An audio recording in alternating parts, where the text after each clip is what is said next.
Olá, eu sou o Pablo, aqui da Pixel, atuo mais especificamente no Boa Consulta. Nós somos uma empresa que se empenha em evoluir a área da saúde, né? Nosso foco é trazer eficiência para dentro da prática médica. E hoje nós vamos conversar aqui com a doutora Thaís Colodetti. Obrigado pela sua presença aqui, doutora. Seja bem-vinda. Muito obrigada, Pablo. Fico muito feliz de receber esse convite para estar conversando sobre tecnologia na área médica. Perfeito. O nosso intuito é justamente trazer aqui quais são os benefícios da tecnologia dentro da área médica, dentro da prática médica, né, dos médicos no dia a dia, dentro de seus consultórios. E a doutora é reumatologista, né? E a gente gostaria de entender um pouco, de saber um pouco da sua experiência, de como você decidiu pela área médica, primeiramente, né? Como que foi essa decisão de entrar nesse mundo tão específico? Eu fico aqui muito feliz e lisonjeada de conversar hoje com vocês um pouco da minha história, né? E principalmente porque o Boa Consulta ele faz parte da minha história. A gente está junto nessa caminhada desde 2019, quando eu abri meu consultório. Então, a história da medicina, né? Eu não tenho ninguém na minha família de médico, então um pouquinho, às vezes, fora do comum, que normalmente os médicos geralmente têm algum médico na família, né? E, na verdade, eu gosto de idiomas, então sempre estudei muito idiomas e eu moro no interior. Eu saí para estudar, né, medicina, mas eu sou do interior do Espírito Santo. E na época eu tinha que ir para a capital, porque aqui não tinha nenhum centro de línguas, então eu tinha que ir para Vitória para fazer, que é a capital da cidade, para estudar aos 15 anos. E aí eu comecei a ter contato com vários estudantes de medicina. Aí acendeu aquela alerta, mas o que o médico faz, né? E aí eu me interessei e naquela época eu entendi que a medicina era o que eu queria fazer e que era o que eu me identificava. E continuo gostando de idiomas, mas hoje o idiomas é só um hobby da minha vida. É Ah, muito... que legal, que legal. Temos uma poliglota, além de uma médica aqui entre nós, então. E dentro disso, né, medicina, a gente tem uma infinidade de ramos para seguir, né? Por que você decidiu optar por reumatologia? A reumatologia é uma especialidade que às vezes nem próprios médicos têm muito conhecimento, né? Às vezes a gente não sabe o que um reumatologista trata. E aí eu formei, não tinha intenção de fazer reumatologia, mas eu queria fazer uma área clínica. Então fui fazer minha residência de clínica na Unifesp. E lá foi quando eu tive realmente o contato com a especialidade da reumatologia. Naquela época eu tive uma oportunidade que foi assumir a enfermaria, porque uma colega que fazia residência já de reumatologia, ela teve que se ausentar por questões de saúde, e eu ali no meu R2, eu assumi a enfermaria de reumatologia. E aí foi aquela paixão, eu falei, nossa, é isso que eu quero fazer, não é nada de cardiologia, que até então eu queria fazer cardiologia. E ali eu resolvi que era a reumatologia, que seria a minha especialidade, a minha vocação era para tratar de pacientes com doenças reumáticas. Ah, que legal. E tratando reumáticas, né? Hoje em dia, as pessoas, enfim, todo mundo associa muito doenças reumáticas com reumatismo, com algo mais voltado a ossos, né? Articulações, assim por diante. E a reumatologia é algo infinitamente mais abrangente, né? Você gostaria de nos falar um pouco sobre o que é reumatologia, o que a reumatologia cuida e assim por diante? Então, com o maior prazer, né? Aquilo que eu faço todos os dias. Então, a reumatologia, igual você falou, é uma área muito ampla. A gente trata tanto das doenças inflamatórias, ou seja, autoimune, que até podem. Autoimune quer dizer que seu próprio organismo está gerando aquela inflamação. E essa inflamação pode ocorrer em qualquer parte do nosso corpo, das articulações, ao pulmão, ao rim, ao olho. Então, a reumatologia trata dessas doenças inflamatórias sistêmicas, né? A gente tem bem conhecido no nosso meio, que os pacientes escutam e conhecem mais a respeito da artrite reumatoide, o lúpus eritematoso sistêmico, mas a gente tem várias doenças inflamatórias autoimunes. E as doenças crônicas, que são mais comuns, né? A artrose, que é a osteoartrite, é uma doença bem comum, que já é uma doença degenerativa, que é um desgaste da cartilagem, conforme a gente vai envelhecendo, isso vai acontecendo com as nossas articulações. Tendinite, bursite, tudo isso. O paciente às vezes fica na dúvida, mas doutora, eu vou no ortopedista ou vou no reumatologista? E eu costumo falar, se dói mais de um lugar, vá no reumatologista para ser avaliado. Sim. É interessante também que a reumatologia, né, eu tenho alguns colegas que são reumatologistas, e existe muito tratamento entre especialidades, né? Comum com que o paciente tenha um problema que ele vai num ortopedista, por exemplo, e faz o acompanhamento com o reumatologista também ao mesmo tempo, né? Isso Sim. é bem comum, além do atendimento multidisciplinar, né? De ter fisioterapeutas e outras profissões aí. Eu sempre pensei nisso, né? A reumatologia é uma área muito clínica, né? Então, a gente precisa muito das outras especialidades em conjunto, né? E o exame físico para a gente que é reumatologista é muito importante. Não é só o que o paciente sente, mas é aquilo que a gente examina. Então, foi isso realmente que me fascinou na época quando eu resolvi fazer reumatologia.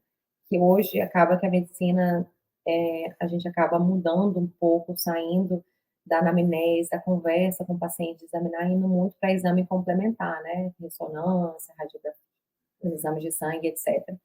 E na reumatologia é muito mais importante do que isso, tão importante quanto é aquilo que o paciente traz para você, aquilo que você examina na consulta. Então, foi isso que naquela época me saltou aos olhos e até hoje eu sou feliz e realizada por ser reumatologista. Trazia a precursão do tratamento humanizado desde sempre, né? Exatamente. Legal. E dentro disso, é interessante que, por exemplo, lúpus, outras doenças reumáticas, elas são doenças que, às vezes, o diagnóstico pode ser desafiador, né? Nem sempre você consegue ter um diagnóstico muito claro na primeira impressão do paciente. Tem algum caso que você lembre assim que você fala, puxa, esse caso aqui me desafiou dentro da reumatologia? Alguns, né? Alguns casos, né? Durante a residência, eu fiz residência no HC, então a gente tinha vários casos mais complexos, né? Como era um hospital terciário, né? Então a gente tinha uma vivência muito grande com pacientes graves, doenças raras, que isso é muito importante para a gente na nossa prática, né? Uma vez a gente viu, a gente nunca mais esquece. Mas o diagnóstico do paciente, às vezes, ele muda, né? Então, por isso que a cada consulta, o paciente fala, doutora, mas você vai me perguntar isso de novo? Sim, eu vou te perguntar isso de novo. Porque às vezes o paciente esquece, né? E não te dá a informação do jeito que você quer. E a gente lida muito com dor. Então, eu preciso saber quando que dói, como que dói, que horas que você sente mais, qual momento que você sente melhor, que alivia. E falar, eu falo que de dor é muito difícil. A dor para você pode ser de um jeito, pode ser um limiar de dor, que para um outro paciente é completamente diferente. Então, esse acompanhamento para a gente é muito importante, porque ali vai te dando o tato e o feeling dos pacientes. É muito comum, por exemplo, a fibromialgia, né? A gente pega muitos pacientes com fibromialgia, mas não é porque o paciente tem a fibromialgia que ele só tem a fibromialgia. Ele pode ter outra doença em conjunto com a fibromialgia, seja um câncer, não só doença reumática, né? Mas dentro das doenças reumáticas é muito comum ter a fibromialgia junto. E aí é nessa conversa com o paciente, nessas avaliações que a gente vai ver se realmente é uma doença reumática que está ativa, será que essa dor é realmente da artrite reumatoide? Será que essa dor é realmente de uma espondilite, uma espondiloartrite inflamatória? Ou será que essa dor é da fibromialgia? Então é essa conversa, esse segmento que o paciente tem, esses anos, né, eu falo que o paciente, uma vez com o reumatologista, é um casamento, casou sem divórcio. Então, a gente vai acompanhando, e esse conhecer, de estar ali sempre com o paciente, é o que faz diferença para a gente no melhor tratamento dele. Sim, e falando como paciente, né, como alguém que utiliza serviços médicos, isso realmente faz a diferença. O médico se colocar nos sapatos do paciente, né, e entender realmente qual que é a dor que ele sente, o problema que ele tem, né? Isso é interessante, e dentro disso que você mencionou, muitos pacientes talvez acham estranho, né? Mas os dados propedêuticos do paciente, eles mudam, né? Então, faz sentido você questionar as mesmas coisas outras vezes, né? Eu imagino que dentro do seu consultório você veja isso, né? Às vezes, grande parte dos pacientes falam, puxa, você está me perguntando isso novamente? Mas Exato. esses dados mudam, né? E como que Esses... e a gente não tem essa percepção, né, de que muda. E o próprio paciente fala, nossa, realmente, teve alguns pacientes que falam assim, com espondiloartrite, né, que faz muita fasciite quando tá uma tendinite ali do tendão de Aquiles, uma inflamação do tendão de Aquiles. Então você tem muita dor quando acorda de manhã e vai botar o pé no chão. Aí aquela dor, você está acostumado com aquela dor, né, que a gente tem um sinal de alerta da dor. Mas e quando a dor vai embora? Entendeu? O paciente não lembra que a dor foi embora. Mas aí quando você questiona, vem na consulta, mas e aquela dor? Nossa, aquela dor sumiu. Então, a gente resolveu um processo inflamatório. Então, é por isso que é importante a gente ter tudo documentado, porque daqui a pouco você vai reavaliar e você vai ver aquilo que você conseguiu atingir de sucesso com o paciente. E outra coisa que é muito comum, né, nas especialidades, nos pacientes com doença reumática, é que a gente olha sempre o que está ruim, né? Então você não olha o quanto que você ganhou, aquilo tanto que você melhorou da sua evolução. Então quando o paciente vem e a gente questiona as outras coisas que apresentava, ele realmente vê, nossa, quanta evolução que eu tive. Isso aqui é muito pequenininho diante de tudo que eu tinha 6 meses atrás, né? Então, aí a gente vai tendo essa memória, né? Resgatando isso. Sim, sim. Isso realmente deve ser muito gratificante dentro da sua atuação, né? Deve ser realmente algo que traz prazer dentro da função ser médico, né? Muito. E dentro da medicina, a gente tem aí, enfim, a tecnologia andando a passos largos, né? Isso, obviamente, gera custos na saúde, né? A gente tem, tanto que a gente tem dentro do, do nossos indicadores de inflação, né? O IPCA, por exemplo, e o INPC, funções, né? Cestas específicas para a saúde. E fora os indicadores específicos da saúde também que a gente tem, né? E a gente tem, enfim, várias outras tecnologias chegando aí dentro da medicina, teleconsulta, que a gente teve um crescimento exponencial, né, depois da pandemia. Isso deve ser muito bom também acompanhar essa evolução da medicina que vem vindo, né? Atualmente, a gente tem cerca de 30 milhões de consultas, de teleconsultas feitas só em 2023. Isso quando a gente pensava antes da pandemia, né? Você atender um paciente por telemedicina, né? Por teleconsulta, parecia tão distante. Hoje a gente tem o desenvolvimento até de cirurgia robótica à distância, né? São, são muitas evoluções. E dentro dessas evoluções da saúde, aí vem uma pergunta: quais são os desafios, né, que você enfrenta, que dentro da sua clínica, dentro que você vê no mercado, para implementar novas tecnologias dentro da sua atuação? Então, assim, tecnologia para a gente na área da saúde é muito importante, né? Quando eu comecei meu consultório, há 5 anos atrás, eu retornei para Linhares, e foi um desafio, porque as pessoas não tinham prontuário eletrônico, né? Onde eu busquei trabalhar, as pessoas trabalhavam de forma manual, agenda manual. Mas eu já vim de São Paulo, então eu já fazia residência em São Paulo, em que a gente já usava prontuário eletrônico dentro da residência. Na minha primeira residência, Em 2012, a gente ainda passou por um período de transição, de adaptação do hospital, mas aí logo depois a gente já tinha todos, ressonância, raio-x, tudo digital e tudo acessível, exames conjugados dentro. Então, quando eu voltei, eu falei, não, não tem como voltar a fazer manual. O que eu quero oferecer para o meu paciente é impossível oferecer sem a qualidade que a tecnologia nos traz, né? Então, fui aí que eu comecei o meu contato com Boa Consulta para trazer isso para dentro da realidade do meu consultório.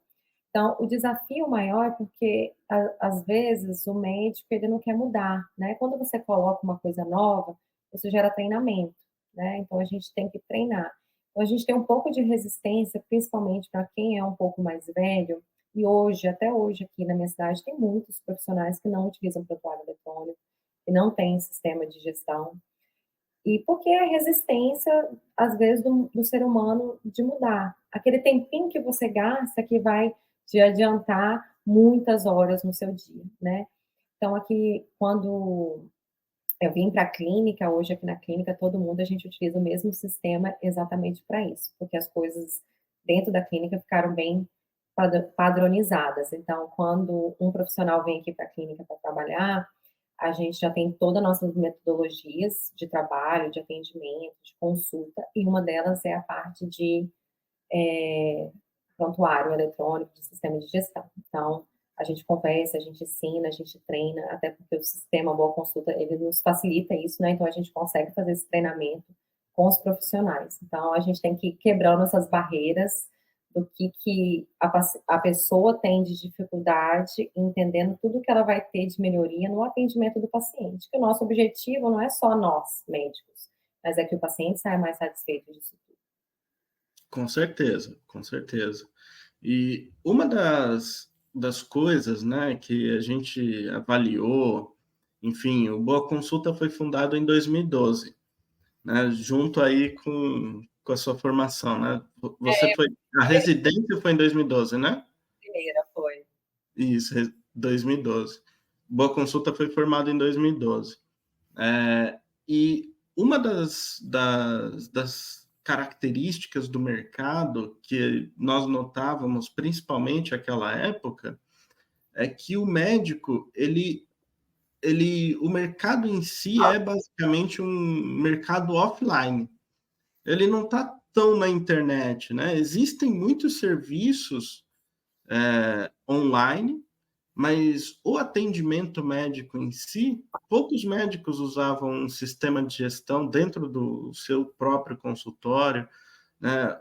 Claro, tirando grandes instituições, hospitais, etc., com sistemas como HIS e por assim por diante, mas o consultório, as clínicas dentro, que fazem ali a atenção primária primeiramente, ela não tinha tanta tecnologia, tanto sistema para organizar ali. O médico era mais offline.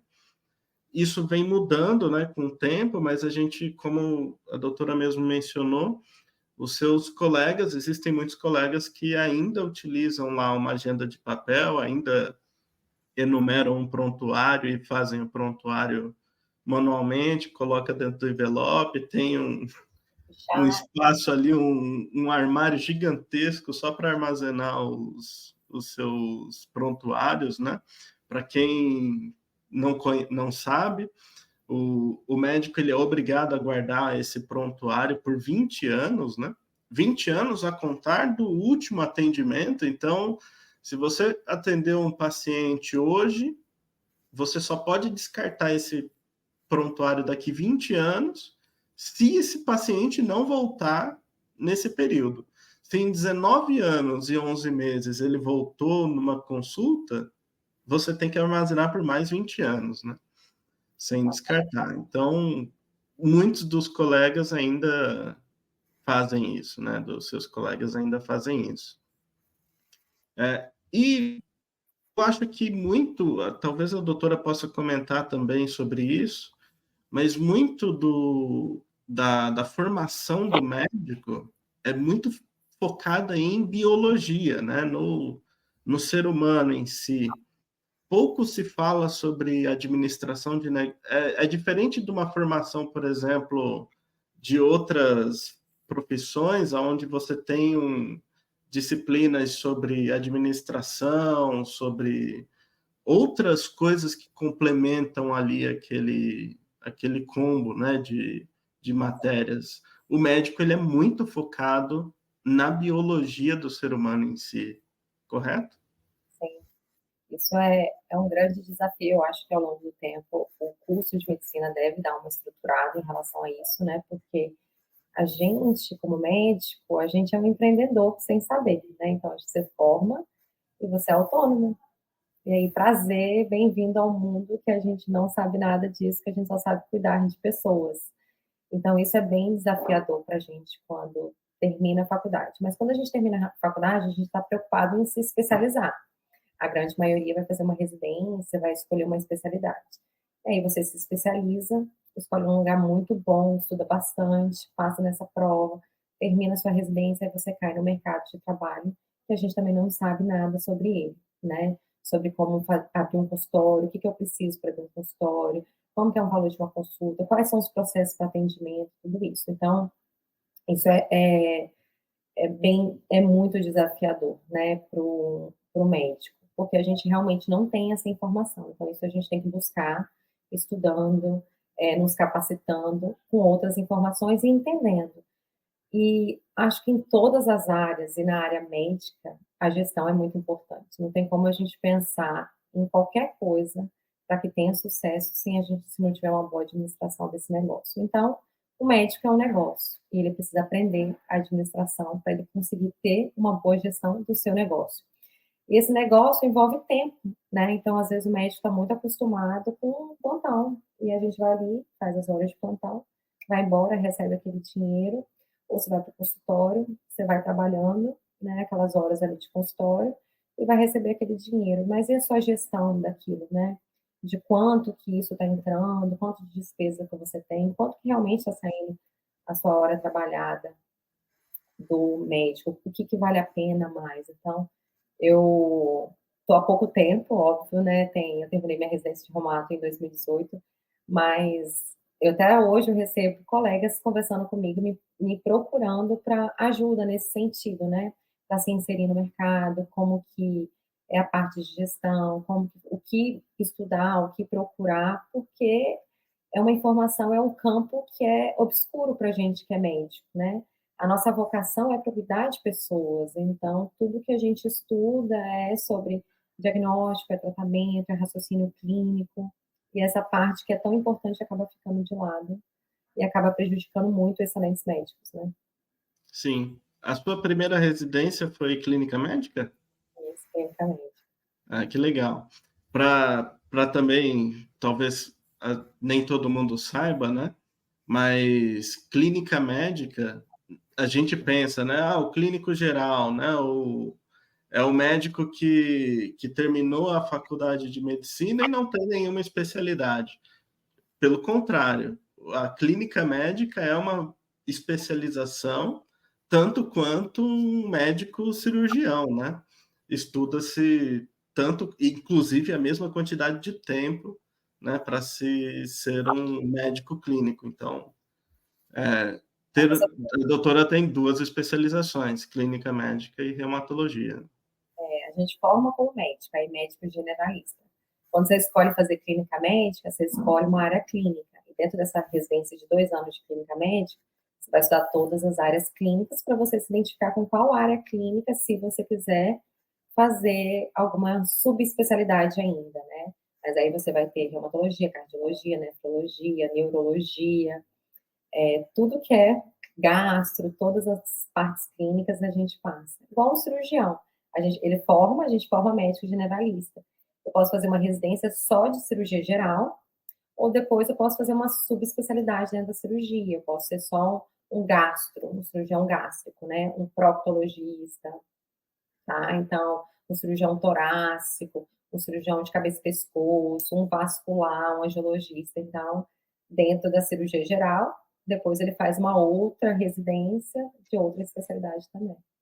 Sim. tem 2 registros de qualificação de especialista, né? 2 RQEs ali. Que legal. E trazendo aí a questão de tecnologia ao assunto de tecnologia, a gente vê muito sobre inteligência artificial. E é comum que a população em geral, né, nós que somos pacientes, pensem, bom, eu já tenho o ChatGPT, já tenho o Gemini, né, tenho ali a inteligência artificial, eu posso colocar os meus sintomas ali e ele já vai me trazer uma previsão aí, um diagnóstico do que eu tenho. O que a doutora tem a dizer sobre a inteligência artificial dentro dos diagnósticos médicos?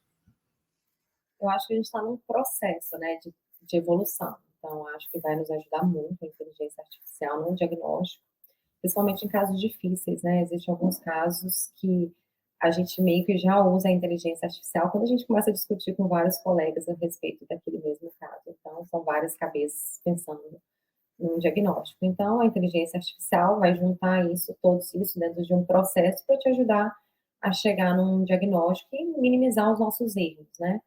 Mas a inteligência artificial, ela está aí em várias já áreas da medicina, né? Eu falo a cardiologia, eu tive a experiência de uma paciente, foi muito legal, que ela falou bem assim, ela estava tendo episódio de palpitação, e o cardiologista falou, quero que você compre um Apple Watch que tem um traçado de eletrocardiograma, para a gente ver se realmente você está fazendo arritmia cardíaca. Ela já tinha feito um holter de 7 dias e não tinha dado esse resultado. E ela comprou o relógio. E nesse relógio acusou a arritmia cardíaca dela e aí ela fez um diagnóstico de uma fibrilação atrial. Episódios paroxísticos, né, que não é sempre. Então, quanto que isso ajudou um diagnóstico de uma paciente? Isso já é real, isso já tem tempo, né? Isso acontece. A gente usa muito dentro da reumatologia, a gente já tem várias ferramentas de calcular a atividade de doença, né? Então, a gente bota ali os valores e ele já dá um resultado para a gente. Ah, essa doença está ativa, não, essa doença já está em remissão. Então, isso já é inteligência artificial, né? Ele já está nos auxiliando na nossa prática diária.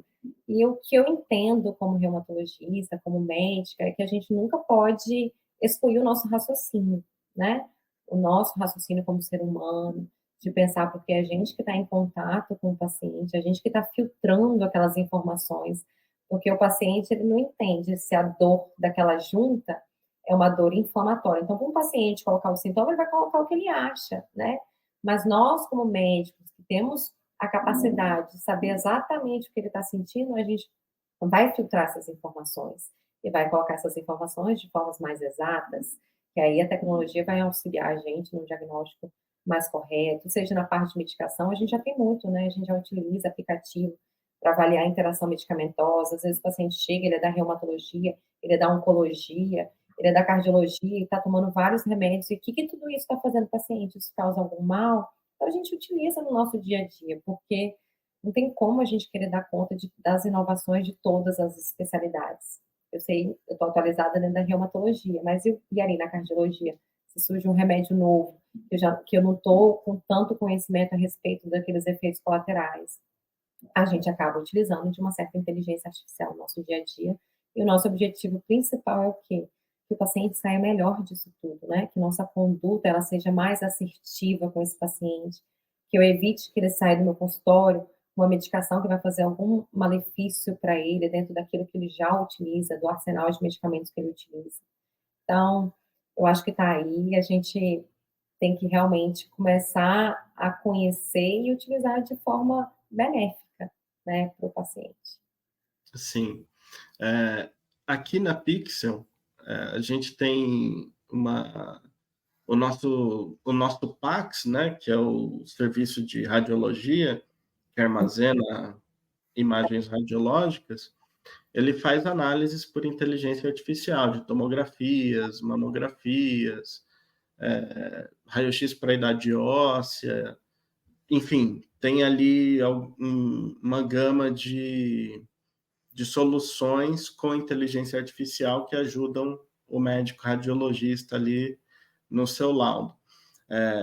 a gente tem notado que a carga de trabalho do médico ela tem aumentado, né? Tanto do médico radiologista quanto do médico no consultório. Se a gente vê os números, né, de consultas realizadas, por exemplo, ano a ano, a gente vê que o número de consultas aumenta e o número de médicos não acompanha necessariamente esse aumento, né?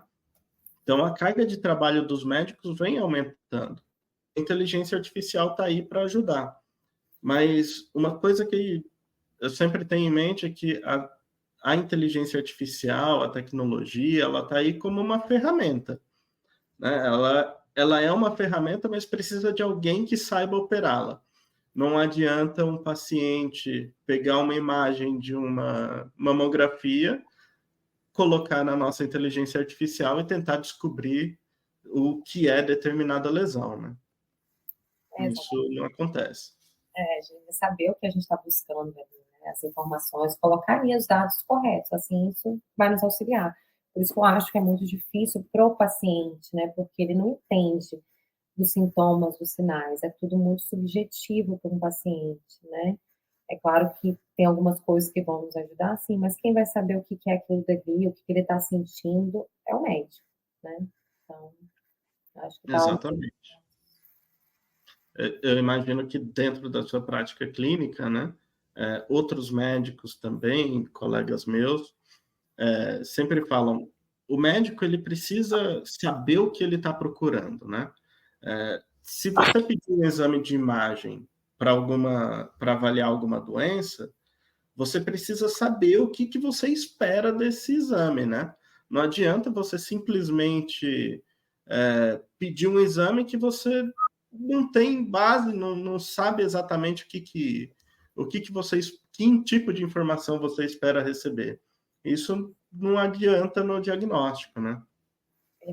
Assim, no consultório, o que acontece muito, né? Os pacientes sempre chegam com muitas sacolas de exame, né? Tem muitas sacolas de exames de imagem. E aí eu consulto, converso com o paciente, faço a nossa anamnese, e depois eu vou para o exame físico. E o paciente fica assim, mas você não vai ver meu exame, né? Você não vai ver meu exame? Não. Primeiro, eu vou entender o que você me traz, primeiro eu vou te examinar e depois eu vou ver seu exame. Primeiro eu já tenho que sair com um diagnóstico aqui do que eu vou encontrar.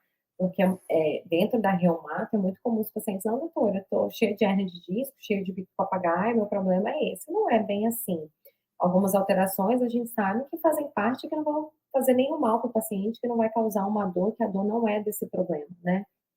Então a gente tem que tomar muito cuidado com isso. A gente tem que saber exatamente o que a gente está querendo ver com esse exame, né? Por isso que sempre, na minha consulta, ele é complementar. Então, depois de eu fiz tudo, eu vou ver o exame. É isso. Principalmente numa especialidade onde a prática clínica é tão importante, né? Verdade. E falando-se a respeito de proximidade com o paciente, atendimentos à distância, como que isso tem funcionado para a doutora dentro da sua clínica, né? Atendimentos à distância, como eu disse, tiveram um crescimento exponencial da pandemia para cá. E como que isso tem ajudado na sua prática médica? Muito, né? Eu falo assim, a pandemia a gente aprendeu algumas coisas. E a teleconsulta, receita digital, assinatura digital, foi uma coisa que cresceu muito, né? Então, desde quando começou a pandemia, eu sempre fiz teleconsulta, desde quando foi autorizado a gente fazer a teleconsulta. E isso persiste até hoje, isso que é muito legal, porque não foi só uma coisa pela pandemia, né? É uma coisa que é uma ferramenta que a gente continuou utilizando. Então, eu tenho pacientes, eu fico super feliz que eu tenho pacientes do Piauí, sabe? Quando que eu ia conseguir atender esse paciente que está lá naquela região, de uma zona rural, longe de tudo, e conseguir ajudar essa pessoa com uma doença reumática? Seria impossível, né? Se não fosse a teleconsulta, né? Dificultar muito, às vezes um diagnóstico, às vezes uma orientação, uma coisa até simples, sabe? Não de alta complexidade, mas uma coisa simples que você consegue resolver com uma teleconsulta.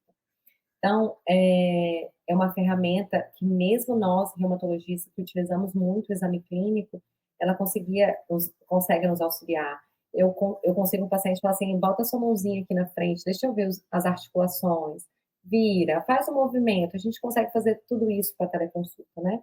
Fora hoje os outros aparelhos que a gente já consegue fazer as aferições já via teleconsulta, né? Então, eu continuo utilizando muito no meu consultório. Essa semana mesmo eu atendi um paciente que era do interior do estado, do Espírito Santo, e ele é ruim a locomoção para chegar aqui, então eles optaram por fazer primeiro a teleconsulta e aí na consulta seguinte avaliar se vão vir, se vai ser necessário vir presencial, porque a gente sabe que às vezes para um paciente que é mais idoso, quanto que isso é difícil para tirar esse paciente de casa para uma consulta médica? Quantas pessoas precisam ser mobilizadas para sair de casa esse paciente para vir para uma teleconsulta? E foi uma consulta super resolutiva, ele tinha uma alteração no exame de sangue, que foi indicado uma avaliação reumatológica e a gente conseguiu resolver o problema. Então, como falar mal de uma ferramenta que está aqui para exatamente facilitar nós em conseguir atender esse paciente e esse paciente ter acesso a nós. Acho que é outra coisa fantástica. Sim. E isso pode te ajudar de formas, né, que nem sempre, todos os casos, você consegue avaliar o paciente à distância. Às vezes você precisa necessariamente ter um Uhum. contato ali com o paciente. Mas um paciente, como a doutora mencionou, né, um paciente que mora num lugar remoto, ele pode ir num médico, né, passar numa consulta com um médico e o médico avaliar a condição clínica ali, fazer o exame físico desse paciente e te passar um relatório Sim, sobre esse paciente e a doutora continua o tratamento de reumatologia a partir dali. Então, abre um leque de opções para o paciente, né, de ser atendido por especialistas que antes ele não tinha condições de ter acesso, né? sim, sim. Realmente. Fora a praticidade, né, do médico-paciente, eu vejo isso muito também em atendimentos pós-cirúrgicos, né? O paciente fez uma cirurgia, o trabalho que ele tem para sair de casa, principalmente dependendo da extensão da cirurgia, enfim, e ir até o consultório, para às vezes o médico não precisar fazer um exame físico ou poder fazer a observação clínica à distância, né, e atender fisicamente, presencialmente, casos mais complexos, né? Isso é um ganho de qualidade de vida para o paciente e para o médico também, né? O Sim. médico também é muito bom. Perfeito. E dentro disso, né? Dentro de telemedicina, outra coisa que a gente tem importante é o prontuário eletrônico do paciente, o PEP. Como é que você tem usado prontuário eletrônico, né? Tem usado prontuário eletrônico na sua clínica, com seus colegas? Como está sendo a sua experiência? Então, prontuário eletrônico eu utilizo desde quando abri meu consultório, né? Desde quando eu comecei. E para mim é muito difícil pensar em um prontuário manual, né? De deixar esse prontuário armazenado durante 20 anos, né? Sendo que a gente tem a nuvem, você tem acesso da sua casa, se um paciente acontece qualquer coisa, quer tirar uma dúvida, a gente não lembra de todo mundo, com todas as medicações que o paciente toma, com o peso do paciente, etc. Todas as informações estão ali. E saber que aquilo está acessível a qualquer lugar, onde que eu esteja, é só acessar ali no celular, no aplicativo, não tem um porquê a gente ficar nesse outro passado, sabe? Eu acho que isso veio de uma forma bem presente e modificando muito a nossa vida médica também, né? Nos auxiliando muito, sabendo que hoje a gente não só atende o paciente naquele momento da consulta, existem demandas que são pós-consulta, né? Que o paciente vai entrar em contato pedindo auxílio, seja de algum medicamento, seja de algum exame, e você tendo o seu prontuário, você consegue resolver a vida daquele paciente. E aqui dentro da clínica, a gente utiliza todo mundo o mesmo sistema, o Boa Consulta, E por que que a gente fez isso? Porque a gente quis uniformizar todo o nosso atendimento. Então, tudo aqui dentro da clínica é padronizado e o sistema de prontuário eletrônico também. Além disso, o que que facilita para a gente na prática? A gente, como médico, a gente consegue liberar para que outros médicos tenham acesso ao nosso prontuário. Isso basicamente é o que acontece dentro de um hospital, né? Você vai ver um paciente internado, você tem todas as informações do paciente ali. Então, se o paciente ele vem aqui na clínica, ele é atendido pela reumatologia, e da reumatologia ele foi para cardiologia. Da cardiologia ele é um paciente também da geriatra. E também é do psicólogo. Então, todo mundo tem acesso às mesmas informações. O quanto que é difícil para um paciente falar, às vezes, um diagnóstico. Às vezes, você pergunta, mas você está tratando de quê? Ele, é dor, não sei aonde, é tal coisa. E, às vezes, para ele é difícil falar do diagnóstico. Às vezes, o médico falou, mas passou, saiu da consulta e esqueceu, porque não faz parte da rotina daquele paciente. Remédio, a gente tem orientação aqui do paciente, primeira consulta, traga sempre todas as suas medicações, mas mesmo assim eles esquecem, né, qual remédio que toma e como é importante a interação medicamentosa. Então a gente precisa, antes de passar qualquer medicação, saber o que que o paciente toma. E aí, num sistema em que a gente tem tudo, todas as informações ali, isso é uma facilidade para nós médicos, tá ali a informação. Né? Se o cardiologista pediu tal exame, às vezes o paciente não vai lembrar de trazer, eu já vi que já foi feito, já está feito, já está ali salvo, então fica tudo num sistema único. A experiência, não só minha como proprietária da Clínica Livre, mas de todos os profissionais que trabalham aqui, é muito positiva. Né? Que bom. E às vezes o paciente ele pode até se lembrar qual que é a patologia que ele tem, né? Mas nem sempre ele tem o detalhe disso, né? Existem muitas doenças que a gente tem lá uma entrada no CID-10, né? Tem lá R68, R68.1, ponto 2, ponto 3, e as variações ali daquela mesma patologia. Então, o paciente mesmo que ele lembre da patologia, ele nem sempre lembra exatamente qual é a variação, etc. E o prontuário eletrônico traz essa informação aí mais fácil para ele, né? Exatamente. E fora a questão de não procurar em diversas pastas, né? Imagina que um paciente também entrou em contato contigo no meio de uma necessidade, você não está com o prontuário dele ali à mão, ter o prontuário eletrônico ajuda muito na assistência, né? Perfeito. E dentro disso, né, dentro de modernizar ali o consultório também, a gente tem a questão de ter um software para fazer os agendamentos, as confirmações de consulta dos pacientes. Como que isso tem ajudado a sua clínica? Não, a agenda, né, o sistema de agendamento eletrônico, né, que a gente não usa o papel, ele é fantástico, assim, porque o paciente, quando ele marca, você já tem todas as informações dele ali, você já consegue, inclusive, assim, a gente trabalha muito com as nossas secretárias, colocando todas as informações dentro dali. Não, esse paciente gosta de vir de manhã, esse paciente só pode vir em tal horário. Então, tudo dentro do seu agendamento, você tem as informações que são necessárias para você fazer um atendimento mais qualificado do seu paciente, que não é só agendar, mas é agendar, mas também atender bem esse paciente que chega até você. E a gente aqui na clínica, a gente se preocupa muito com essa parte, né, o nosso acolhimento, a nossa humanização dos nossos pacientes. Então, tudo que é de facilidade, tudo que é importante para o paciente de agendamento, ele fica ali e fica acessível não só para uma pessoa, para qualquer secretária, ela vai ter as mesmas informações que alguém cadastrou ali. E em relação às confirmações, né, então, eu não sei como que funcionava antigamente os consultórios com papel, assim, né, porque a parte de você conseguir antecipadamente ter que um paciente não vai, você está liberando um horário na sua agenda, que você pode, inclusive, colocar uma pessoa que está na lista de espera, né, a gente faz isso tudo num prontuário do nosso sistema de gestão, então a gente tem uma lista de espera que você consegue deixar ali os pacientes que estão mais com prioridade, que às vezes não tem horário naquela agenda, de forma fácil, de forma acessível, que qualquer pessoa que esteja ali e receba aquela informação vai conseguir colocar aquilo dentro do prontuário.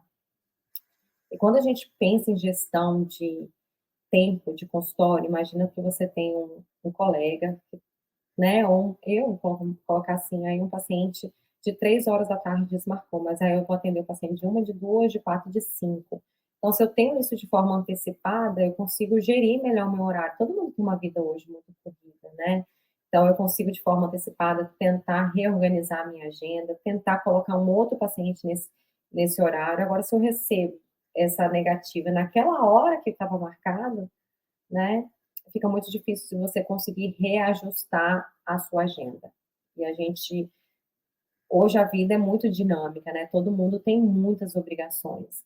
E o paciente, ele esquece da consulta, você não esquece? Eu esqueço. Se ninguém me lembrar, eu falo, me lembra que senão eu vou esquecer. Então, esse lembrete de confirmação de consulta, é porque a gente sabe que hoje a gente lida com muitas informações, né? Nós, profissionais, mas o próprio paciente, ele tem as obrigações dele também, que ele vai esquecer da consulta. Então, quando a gente confirma de forma antecipada, a gente minimiza todos esses desfechos ruins que a gente não quer dentro de uma agenda. Sim, e existe também a questão, né, muitos consultórios, eles utilizam ali a figura da secretária para enviar mensagens e pedir as confirmações das agendas, só que isso em si é uma solução muito cara, né? Um sistema para fazer isso, só para fazer isso, já custa muito mais barato. E não pensando que a gente vai tirar a figura da secretária de dentro do consultório, porque a gente tem outros benefícios, né, da figura da secretária ali. A gente precisa, primeiro, ela acolhe os pacientes, ela tem uma função incrível, né? Acolhe os pacientes que estão chegando, que estão saindo, ela complementa a prática médica, né? Quando a gente fala de tratamento humanizado, e isso eu achei interessante a doutora mencionar, o tratamento humanizado ele se estende ao consultório inteiro, à clínica inteira, a todos os colaboradores ali. E a gente tem que entender também que o tratamento humanizado para o paciente nem sempre é fazer ele interagir com o ser humano necessariamente. Ele pode escolher qual forma é melhor para ele interagir. Às vezes, um paciente que não teve tempo o dia inteiro para poder fazer o agendamento de uma consulta, ele pode, na madrugada ali, lembrar: puxa, eu preciso fazer um acompanhamento, uma consulta ali de rotina. E pode fazer o agendamento dele a hora que ele precisar. Isso também é trazer humanização para o atendimento, né?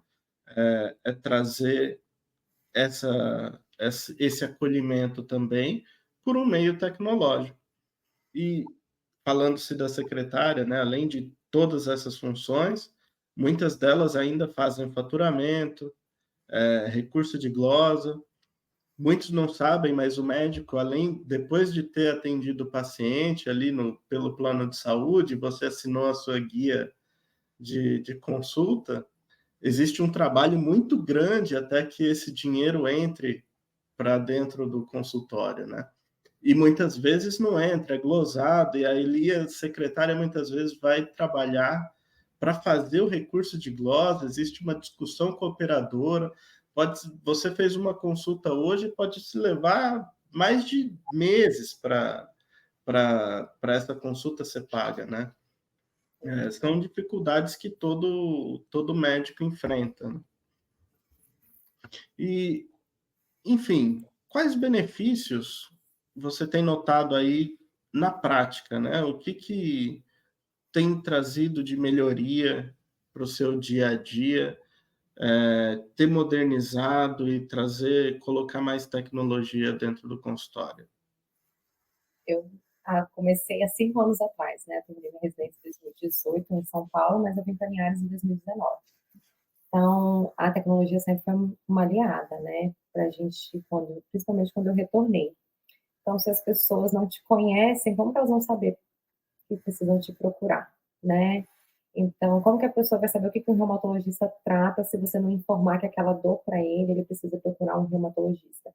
Então, tudo isso foi muito importante usar a tecnologia para me trazer proximidade com os meus pacientes, para eles me conhecerem também o meu trabalho, aquilo que a gente quer colocar ali, conhecer como que a gente trabalha, do que você trata, de como que você trata, e etc, né?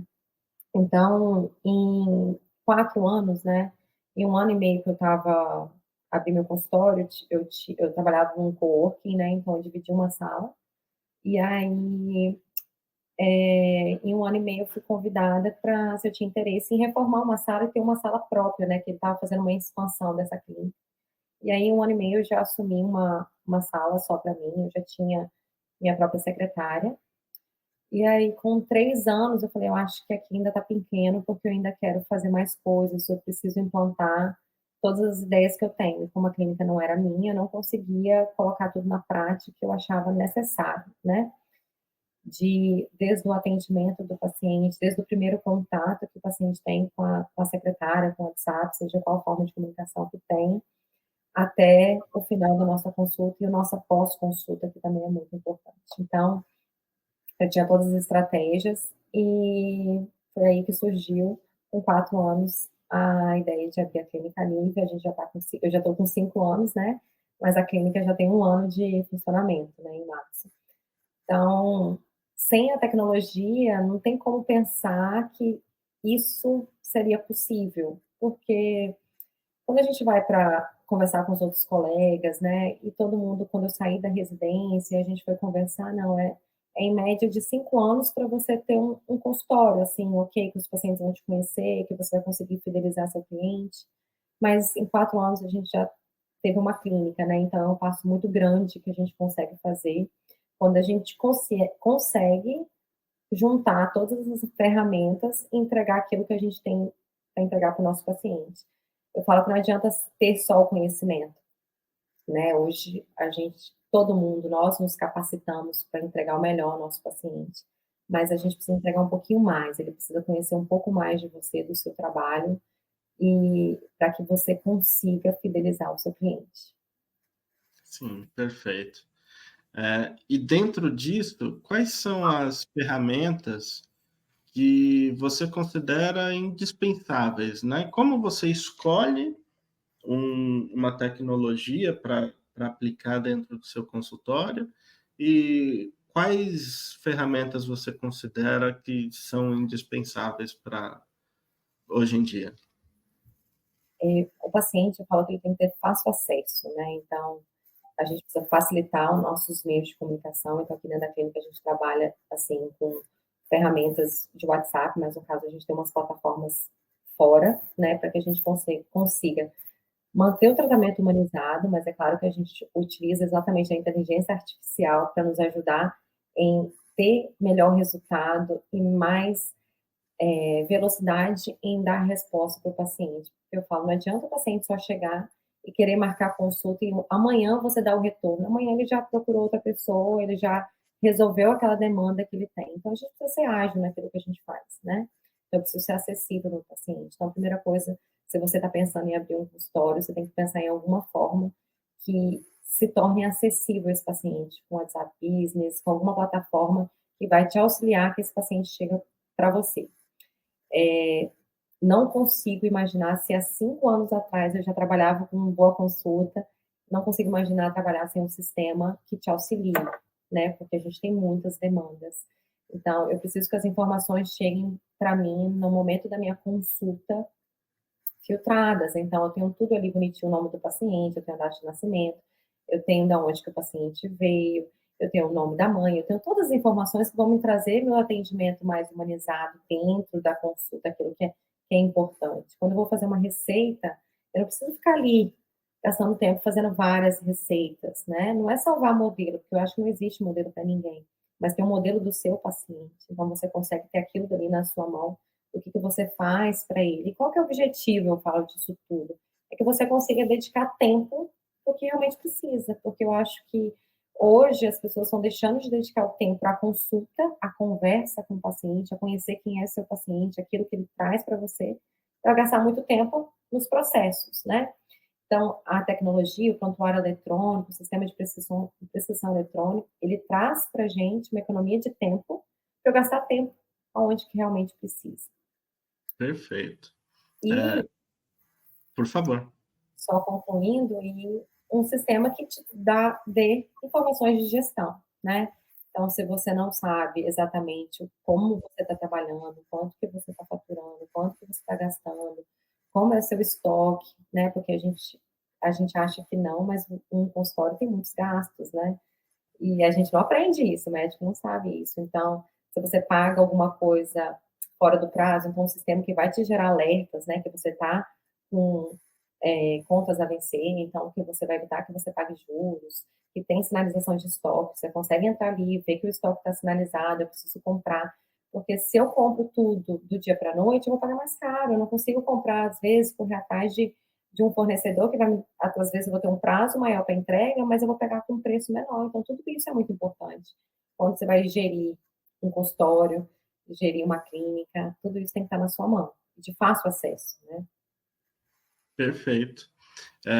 Obrigado aí pela explanação, né? É muito importante a gente entender como outros médicos já trabalham, e é o que a doutora disse, né? Dentro da faculdade você não entende que você vai sair de lá e montar um consultório, o consultório tem custos, tem contabilidade, tem processos administrativos.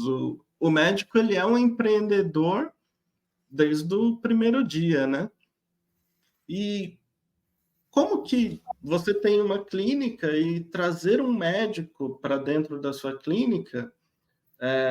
A gente conversou sobre isso, que o mercado é um tanto offline, né? Os médicos estão acostumados a não ter tanta tecnologia assim ao seu acesso. Como que você convence o médico a utilizar essa tecnologia? Como que funciona esse processo? Então, aqui dentro da clínica, né, a gente conversa sobre todos esses processos, né, desde o atendimento, a consulta, como que a gente recebe os pacientes. Então, tudo aquilo que eu acho que seja, eu me coloco muito quando eu estou atendendo o paciente, como eu gostaria de ser atendido, né? Então, eu tenho muita empatia no momento que eu estou fazendo minha consulta. Então, hoje a gente na clínica, a gente já tem 15 profissionais aqui dentro da clínica. Então, eu fico muito feliz que em um ano a gente já criou uma equipe multidisciplinar e muito envolvida no cuidado do paciente, que o paciente está no centro, né? Então, a gente tem todos esses passos muito bem estruturados e mostrando o desfecho, né?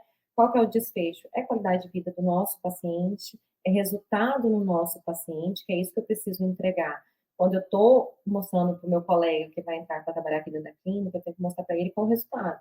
O resultado que ele vai ter é um atendimento melhor, um atendimento mais humanizado e um resultado no seu paciente, um paciente satisfeito, né? Que é isso que importa, um paciente que vai sair com uma prescrição boa. Imagina, eu falo que receita na mão, minha letra é horrível. O paciente sair daqui e comprar um remédio errado porque a receita estava ilegível, acho que isso acaba com a experiência de qualquer paciente, que por melhor que tenha sido o seu atendimento, por melhor que tenha sido sua consulta, por melhor que seja sua intenção e sua capacidade, mas o desfecho final não foi bom.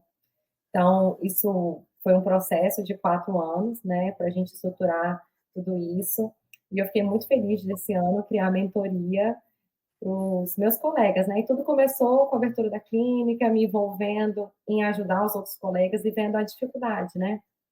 A dificuldade que os outros colegas tinham quando me procuravam. Thaís, mas como que eu faço assim? Como que eu faço para gerir? Como que eu abro? E até hoje, os colegas me procuram para pedir ajuda em determinadas fases, sabe? Porque às vezes eu vou ter uma dificuldade numa fase inicial de abertura, mas às vezes eu vou ter uma fase final, seja no agendamento, seja no meu pós-consulta, como meu paciente está sendo recebido depois que ele sai da clínica, né? Porque a consulta continua. A gente acha que a consulta termina quando o paciente sai da nossa porta, mas não. A consulta continua, né? Então, aí, por isso que esse ano a gente fez a nossa mentoria exatamente para conseguir ajudar os colegas nesse processo. E essa mentoria, ela é aberta para outros médicos também Sim, poderem, enfim, absorver também da sua experiência, do que você já vivenciou na sua prática?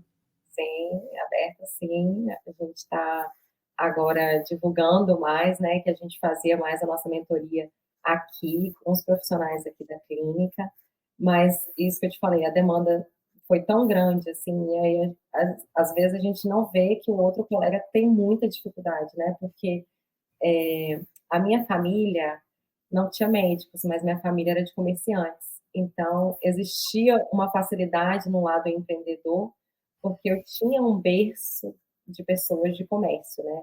Meu avô, ele começou com uma borracharia e no fim ele tinha uma autopeças e várias autopeças em várias cidades aqui da região.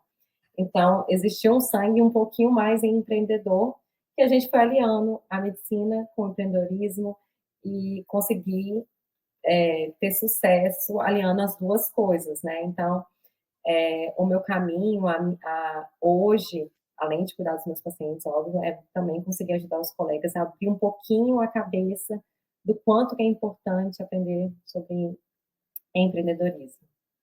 Sim, que legal. Parabéns, doutora, pelo bom trabalho. E uma das coisas que a gente quer saber também é quanto tempo toda essa modernização, toda essa adaptação para a tecnologia, para melhoria da experiência do paciente, levou para dar resultado, né?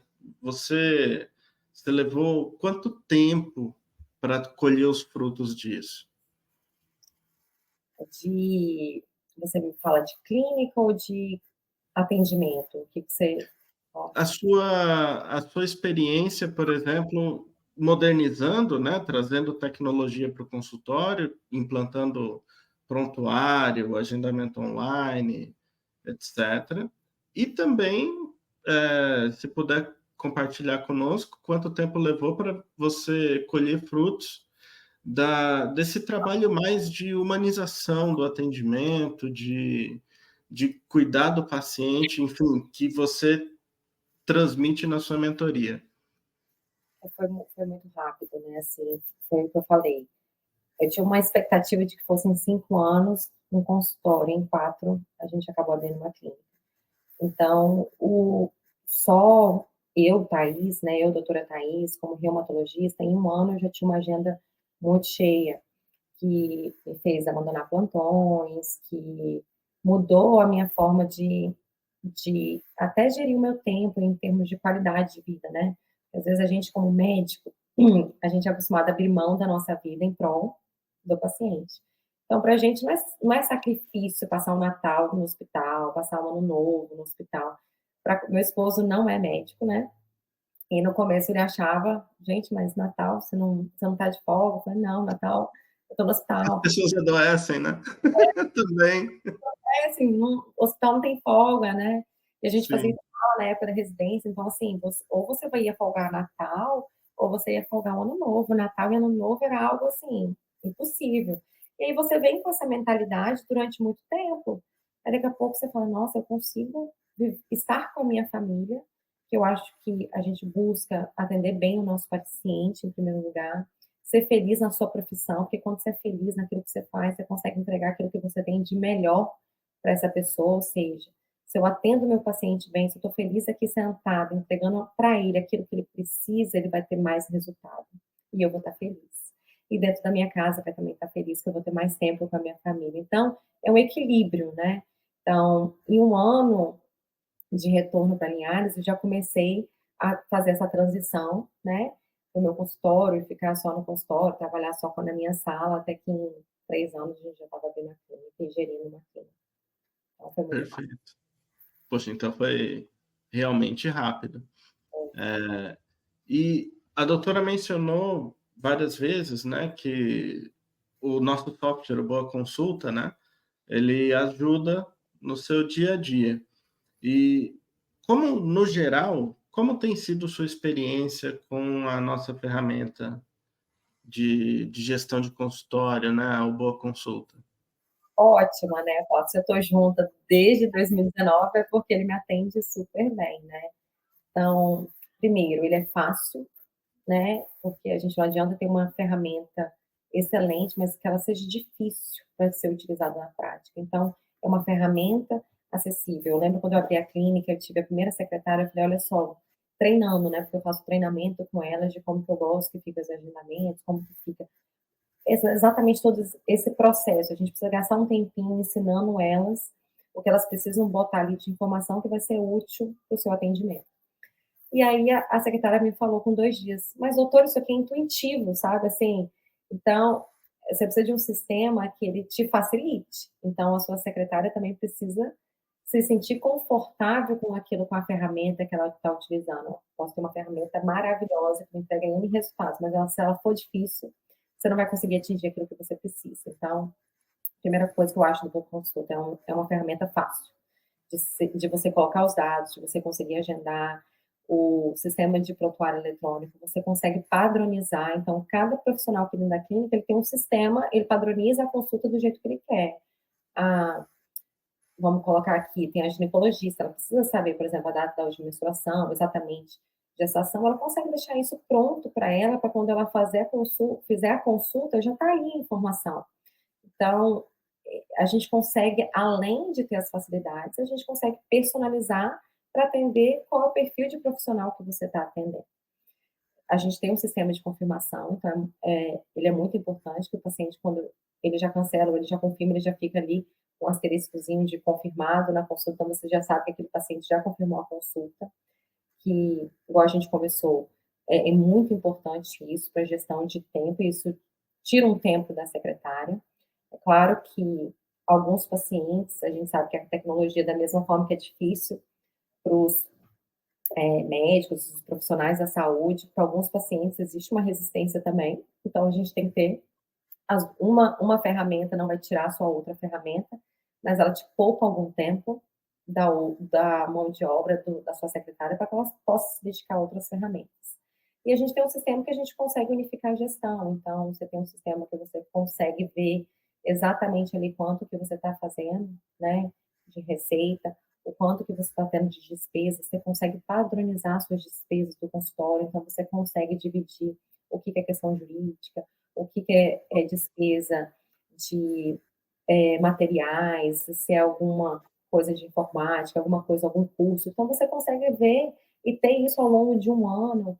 E eu, hoje, que tenho uma boa consulta durante 5 anos, eu consigo ver exatamente como que foi essa evolução de receita, de gastos, aonde que a gente, nos últimos meses, aonde que a gente está gastando mais. Tudo isso é muito fácil para você, para que você tenha uma tomada de decisão correta, qual que vai ser o próximo passo, o que você vai implantar de novo, né? Então, a gente também não pode tomar as decisões assim, porque a gente acha que é certo, ou porque o nosso coração diz que é. A gente tem que saber exatamente o que a gente está fazendo, né? Data driven, né? É. E para a gente finalizar aqui, né, gostaria de agradecer sua participação, mais do que tudo.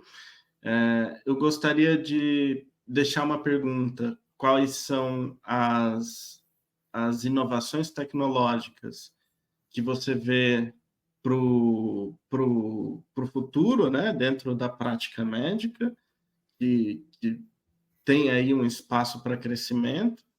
E se você tem algum recado para os formandos de medicina, além de também deixar os seus contatos, né? Tanto para os pacientes quanto para a sua mentoria, pensando nos seus colegas que estão se formando agora, os outros colegas também que já têm consultório e que podem absorver aí seu conhecimento dentro de gestão de negócio dentro da saúde.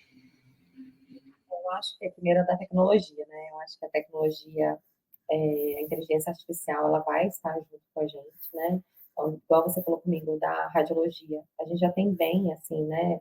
Bem estruturado dentro da radiologia, laudo remoto, né? Você faz um eletrocardiograma aqui, você consegue um cardiologista laude de outro lugar, um Holter. Então, assim, você já tem isso na nossa prática. A gente vai evoluir para essa parte de diagnóstico e tratamento. Isso, assim, é uma certeza, a gente está num processo de evolução, mas que isso a gente tem que ficar abertos, né? A gente não pode se fechar e achar que é um robô e que não vai nos auxiliar. Eu acho que ele está ali com as informações corretas, ele vai estar nos auxiliando na nossa prática clínica.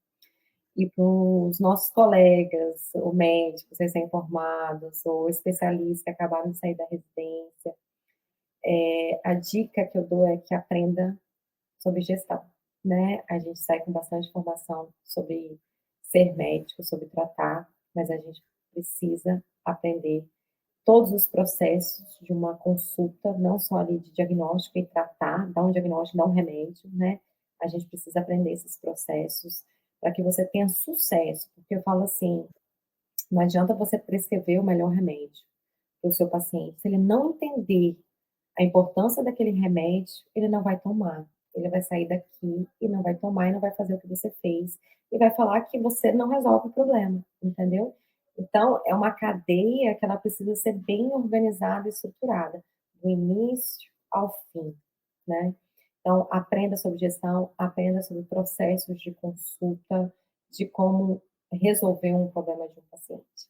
E eu fico à disposição, se alguém quiser mandar algum e-mail, o meu perfil é doutora Thaís Colodete, tem um perfil da Clínica Livre também, e eu vou estar com muito prazer em ajudando cada um nessa missão de cuidar dos nossos pacientes, mas também cuidar da gente. Perfeito. Mais uma vez, muito obrigada pela sua participação e em novas conversas, novos papos, a doutora é sempre bem-vinda aqui. Obrigado.